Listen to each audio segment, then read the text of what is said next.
Om Shanti. Advance party book part 20 आगे continue करते हैं। आगे बाबा ने कहा है, जन्म 3 प्रकार से होता है। एक कर्म बंधन के कारण जन्म, दूसरा है कर्म संबंध के कारण जन्म, और तीसरा है सेवा के संबंध से एडवांस जन्म। इसलिए ही 21 जन्मों की जीवन मुक्ति का गायन है। ये सेवा के संबंध का एडवांस पार्टी का जन्म अति न्यारा और प्यारा होता है। उसका गहरा राज है, जो बाबा बाद में बताएंगे जब दादी जन्म ले लेंगी। बाबा ने कहा, बच्ची को यह स्वतंत्रता है कि जब चाहे तब बाबा के पास इमर्ज हो सकती है, क्योंकि अभी गर्भ में कोई बंधन नहीं है।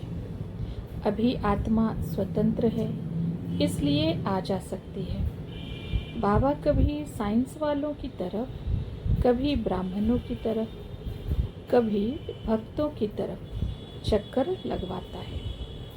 अमृत वेले बाबा के साथ चक्कर लगाने का या बाबा के डायरेक्शन से सेवा पर जाने का टाइम फिक्स है। अब है, बाबा ने कहा, दादी इस सूक्ष्म सेवा से समय को जैसे समीप ला रही हैं। मैंने कहा, बाबा जब दादी जन्म ले लेगी फिर क्या होगा? तो बाबा ने एक बहुत अच्छा राज सुनाया। इनका जो पिताजी है वह भक्त भी अच्छा है, साहूकार भी है। उसकी विशेषता है जिससे सभी उसको रिगार्ड देते हैं।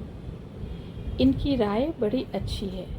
बड़ों बड़ों का कनेक्शन दादी के पिता से दोस्ती का है। दादी जन्म भले लेंगी, लेकिन ज्ञान का आधार से दादी में जो टचिंग और कैचिंग पावर है, आध्यात्मिक शक्ति है, और पिताजी के संस्कार भी ऐसे हैं।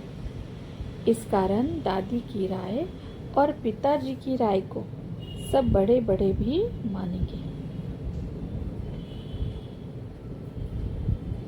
ये अव्यक्त बाप दादा के संदेश है भोग के समय का। एडवांस पार्टी वाले बिना ब्रह्मा कुमार कुमारी के परिचय के दिल के समीप हैं। सभी एक दो के विचारों के मिलन से बहुत नज़दीक हैं। अभी दादी जाएंगी तो दादी भी उनसे मिलेंगी। उनमें मैं शक्ति भी भरता हूँ, डायरेक्शन भी देता हूँ कि कैसे कनेक्शन से आप सेवा कर सकते हो। क्वेश्चंस हैं, दादी का पिता परम धाम से आने वाली नई आत्मा होगी या पहले से आई हुई कोई भक्त आत्मा होगी या ब्राह्मण परिवार से गई हुई कोई आत्मा होगी? विवेक कहता है कि परम धाम से आने वाली कोई नई आत्मा होनी चाहिए, क्योंकि नई आत्मा में ही इतनी शक्ति होगी। या फिर कोई पुरानी भक्त आत्मा होगी तो दादी के जन्म लेने के बाद वह ज्ञान में आएगी, सहयोगी बनेगी, क्योंकि पुराने भक्तों को तो बाबा से स्वर्ग का वर्षा भी लेना है। विशेष 5 जनों को बाबा वतन में बुलाता है। उनमें दीदी, दादी, चंद्रमणि दादी, विश्व किशोर भाई और पुष्प शांता दादी। बीच बीच में औरों को भी बाबा इमर्ज करके बुलाता है कि आप ये अपनी सेवा करो, और साकार में जो ब्राह्मण हैं वे अपनी सेवा करें। वायुमंडल बनाने का काम एडवांस पार्टी को दिया है। एक तरफ है एडवांस पार्टी और दूसरी तरफ है एडवांस में जाने वाली पार्टी। अभी दोनों का एक ही संकल्प होना चाहिए कि स्व परिवर्तन से विश्व परिवर्तन करना ही है। बाबा का एडवांस में जाने वाली पार्टी से क्या आशय है? फिर क्वेश्चन है, बाप का साथी बनकर घर जाने और बाराती बनकर घर जाने की क्या स्थिति होगी, अर्थात उसकी क्या कॉन्सेप्ट है। अंत में जब विनाश होगा तो क्या 1 सेकंड में हो जाएगा और सब समान साथी बाप के साथ चले जाएंगे। विनाश होने में समय अवश्य लगेगा और सब समान साथी एक साथ शिव बाबा और ब्रह्मा बाबा के एक साथ तो जा नहीं सकेंगे। उसके साथ एडवांस पार्टी में रहने वाली आत्माएं भी यहाँ होंगी। उनमें भी अवश्य कुछ शक्तिशाली समान साथी आत्माएं भी होंगी। इसलिए उनकी बाप दादा के साथ जाने की बात तो हो नहीं सकती है, परंतु जो आत्माएं अंत में शिव बाबा की याद और परम धाम की याद में शरीर छोड़ेंगी, वे शिव बाबा और ब्रह्मा बाबा के समान साथी होंगे। वे चाहे पीछे जाएं या साथ जाएं, उसका फर्क नहीं है, परंतु स्थिति में समान होंगे। वे उनके समान घर में जाएंगे, अर्थात वे ज्ञान युक्त स्थिति में घर जाएंगे। जो आत्माएं बाराती रूप में होंगी, वे अंत में कुछ सजाओं के रूप में दुख भोगेंगी और साधारण रीति शरीर छोड़ेंगी और सृष्टि के विधि विधान अनुसार घर चली जाएंगी, क्योंकि उस समय आत्माओं को यहाँ विश्व में रहने की संभावनाएं तो दिखाई नहीं देंगी। इसलिए उनका बुद्धि योग इस दुनिया से हट जाएगा। दुनिया से वैराग्य होगा, परंतु यथार्थ ज्ञान की स्थिति नहीं होगी। इसलिए प्रकृति के नियमानुसार घर चली जाएंगी और बाराती कहीं जाएंगी। बाबा ने ये भी कहा है कि जो अच्छी स्थिति वाले होंगे वे अंत में विनाश देख सकेंगे, तो वे साथ कैसे जाएंगे। फिर क्वेश्चन है, दादी जी के देह त्याग के समय बाबा ने क्या क्या रहस्योद्घाटन किए। पहला है, दुनिया में और यज्ञ में भी गर्भ को प्रायः गंदगी भरा स्थान ही माना जाता है। इसलिए गर्भ में रहना कोई अच्छा नहीं समझता है, परंतु विडंबना ये है कि इस सृष्टि रंग मंच पर पाठ बजाने के लिए मनुष्य आत्मा को शरीर धारण करने के लिए गर्भ में जाना ही होता है। भले ही बाबा ने जो ज्ञान दिया है उससे माना जाता है कि सतयुग में गर्भ भी महल होगा, अर्थात महल के समान सुखदायी होगा। इस बात की यथार्थता गुलजार दादी और दादी जी के उस वार्तालाप से सिद्ध होती है जो गुलजार दादी जी के साथ वतन में हुई। जब गुलजार दादी ने दादी जी से पूछा कि दादी, गर्भ को तो सब गंदगी भरा स्थान समझते हैं, आपको गर्भ में कैसा लगता है, तो दादी जी ने बाबा को आश्चर्य से कहा, बाबा यह मेरे को क्या पूछती हैं। फिर दादी जी ने कहा, मेरे तो गर्भ में कोई गंदगी जैसी नहीं लगती है। इससे सिद्ध होता है कि गर्भ में जब बच्चा होता है तो उसको पहले का अनुभव या स्मृति भूली हुई होती है और वह वहाँ कर्मों अनुसार सुख या दुख की अनुभूति करता है। अब दूसरा है, अव्यक्त बाप दादा एडवांस पार्टी वाली आत्माओं को समय समय पर वतन में इमर्ज कर उनको शक्ति देते हैं और सेवा के लिए प्रेरित करते हैं, अर्थात एडवांस पार्टी वालों की पालना भी अव्यक्त बाप दादा ही करते हैं। इसलिए वे भी ब्राह्मण संप्रदाय ही हैं और संगम पर हैं। उनको भी बाबा से शक्ति मिलती है, इसलिए वे भी चढ़ती कला में ही हैं। परंतु चढ़ती कला का आधार प्रत्यक्ष में ब्राह्मणों और एडवांस पार्टी वाले ब्राह्मणों का अलग अलग है। नंबर 3 है, एडवांस पार्टी वाले आपस में भी समय समय पर मिलते हैं, परंतु संगम युगी जीवन का ज्ञान नहीं होता है। वे मिलकर इनडायरेक्ट नई दुनिया के निर्माण के लिए प्लानिंग करते हैं, सेवा में सहयोग देते हैं। नंबर 4 है, एडवांस पार्टी वालों का जन्म किसी तथाकथित राजा महाराजाओं के पास न होकर धार्मिक सुसंस्कारित साहूकार समाज में सम्मानित भक्तों के घर में होता है।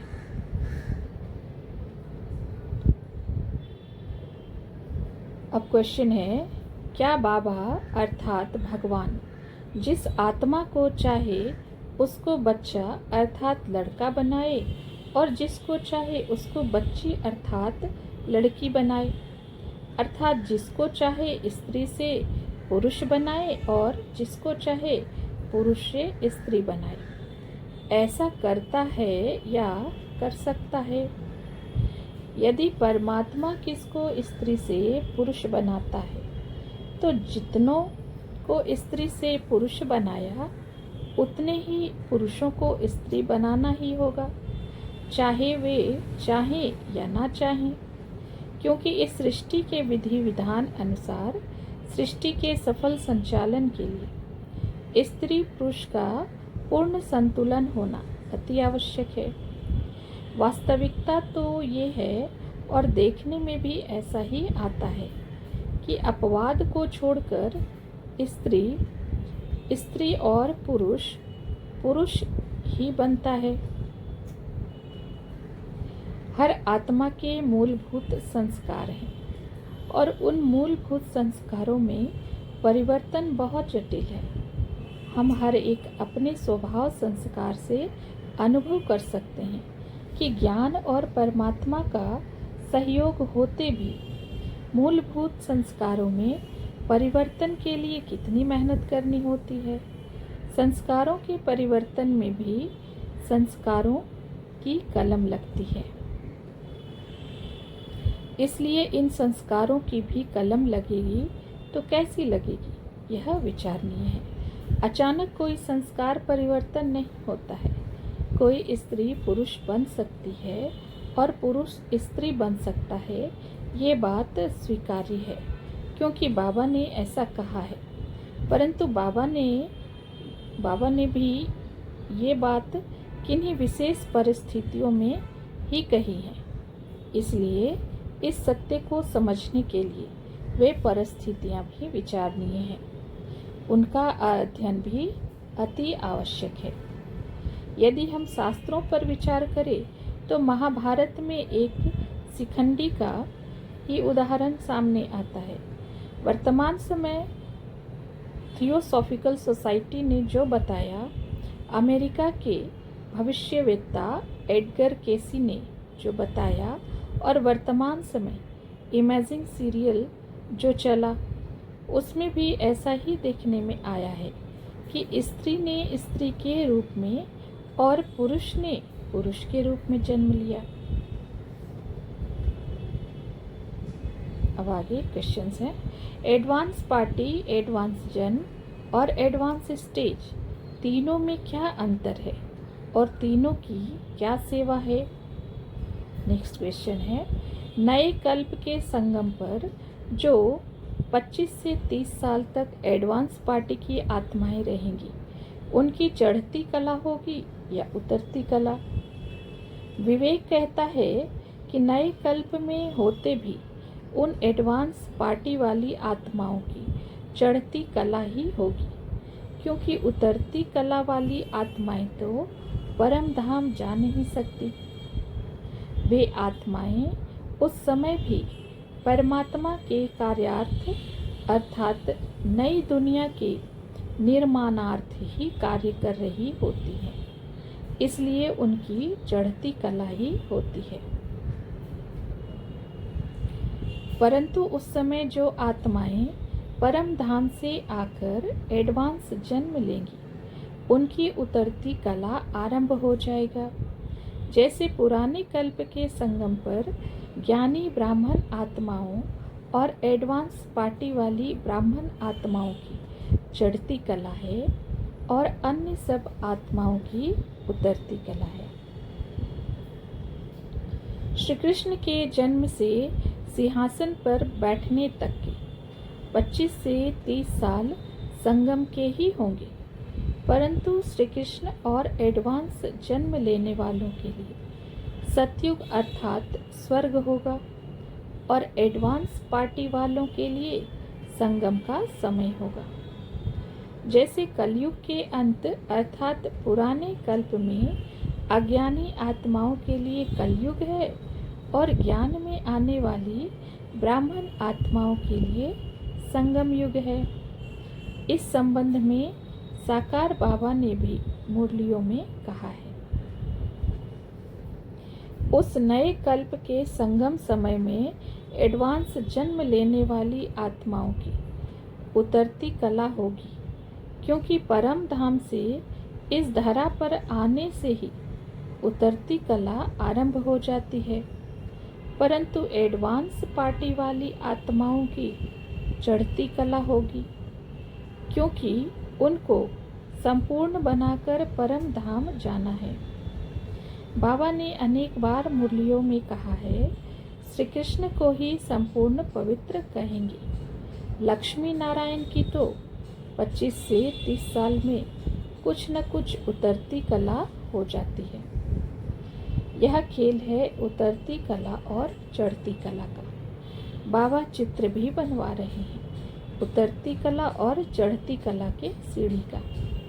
चढ़ने के लिए सिर्फ याद की सीढ़ी है, बाकी उतरने में तो थोड़ा थोड़ा सारा कल्प उतरते ही आते हैं।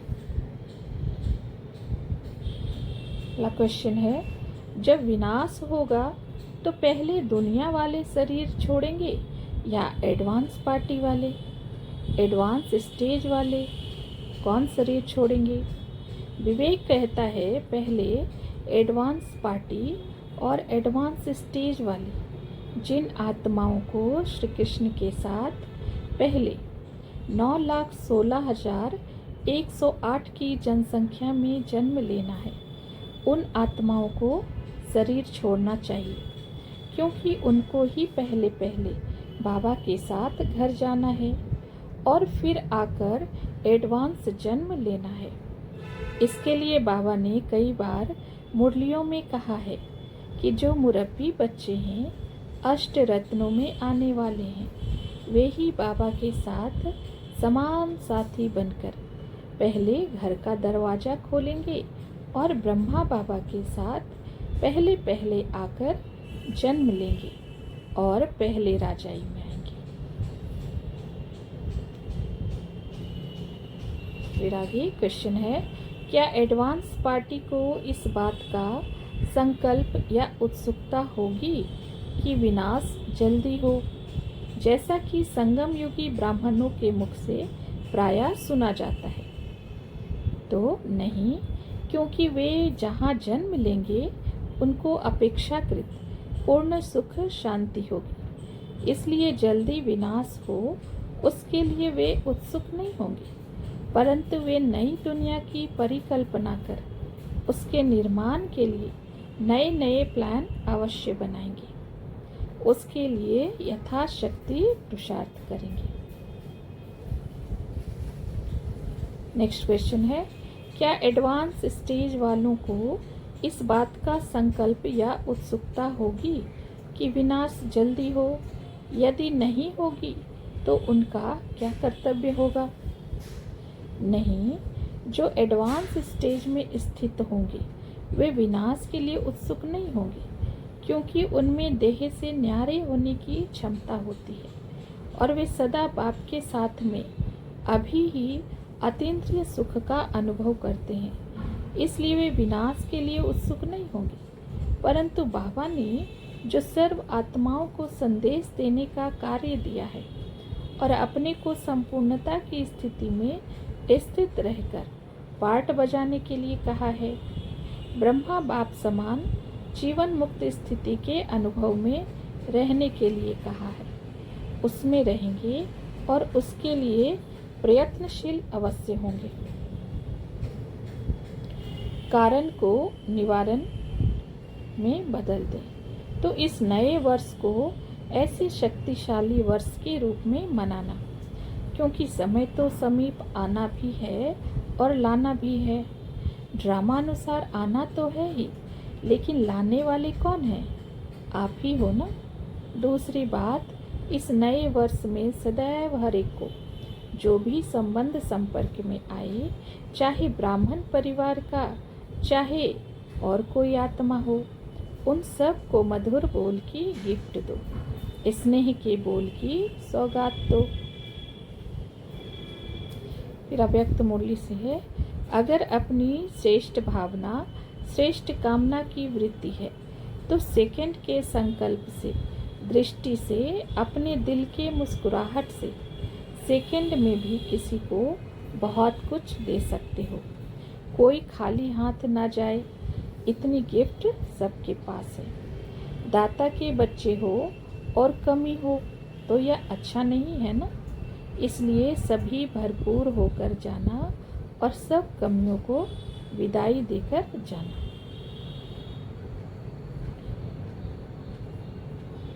अगला क्वेश्चन है, एडवांस पार्टी, एडवांस स्टेज अर्थात संगम युगी ब्राह्मणों और वैज्ञानिकों में क्या संबंध होगा?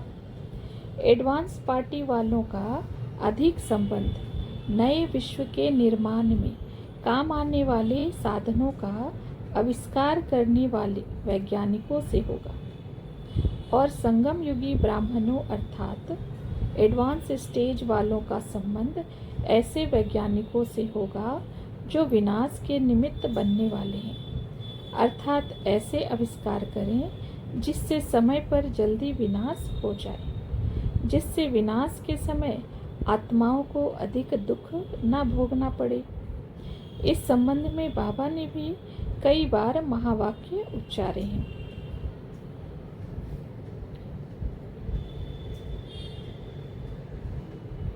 अगला क्वेश्चन है, क्या दीदी और भाऊ विश्व किशोर श्री कृष्ण के माँ बाप होंगे, जैसी यज्ञ में कुछ लोगों की अभिधारणा है?